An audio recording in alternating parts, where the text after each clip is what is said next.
Yang bisa menerbitkan dinar sebagai mata uang itu hanya kesultanan. Demikian seorang pakar ilmu ekonomi Islam berkomentar di media sosial yang dilanjutkan. Bahkan lembaga seperti NU, Muhammadiyah juga tidak bisa menerbitkan dinar. Selain kesultanan, maka dinar tersebut kalau ada yang menerbitkan, mereka hanyalah sebuah souvenir. Kalimat itu cukup sederhana dan dalam bagi saya. Saya mendukung sekali pernyataan tersebut. Karena apa? Setiap negara sudah punya mata uang sendiri. Turki dengan liranya misalnya, Malaysia dengan ringgitnya, Indonesia dengan rupiahnya, Saudi dengan rialnya. Uang fiat tadi biasanya diterbitkan berdasarkan banyak jurus, namun terampuh dan biasanya dipakai adalah harus ada jaminan yang biasanya $1, 2 emas. Hebat ya, dolar. Dan bagi kita itu hanya jurus alkeminya Amerika. Memang untuk sukses kita harus punya yang namanya dialkemi. Kita jelaskan apa itu alkemi. Sewaktu Bretton Woods Conference di Amerika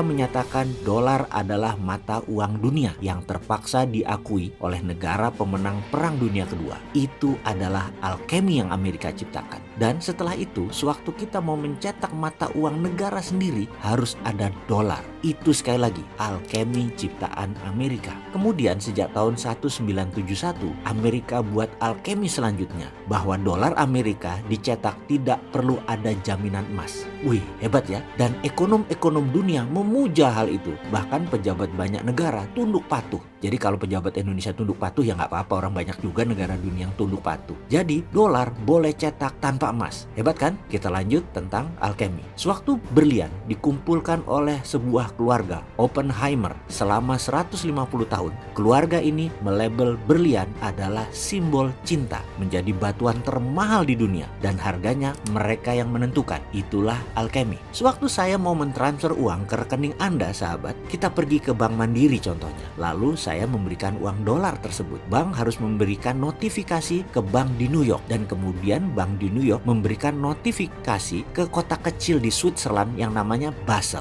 Basel bilang oke, baru New York bilang oke, baru masuk ke rekening sahabat, dipotong biaya administrasi bank. Mandiri dapat sedikit duit, New York dapat sedikit duit, Basel dapat sedikit duit. Basel ini milik sebuah keluarga dan keluarga itu yang menciptakan alkemi ini semua. Jadi semuanya sudah ada sistemnya, sudah ada pemenangnya, sudah ada alkeminya. Sewaktu Anda berdagang menggunakan platform IG atau FB, semakin Anda kaya, IG atau FB ya semakin kaya. Itulah alkemi. Jadi pertanyaan sekarang, mana alkeminya Indonesia? Alkemi beda loh dengan platform. Kalau ditanya, mana platform Indonesia? Nah, pada bingung kan jawabnya? Infrastruktur? Misalnya ada yang komentar kayak gitu.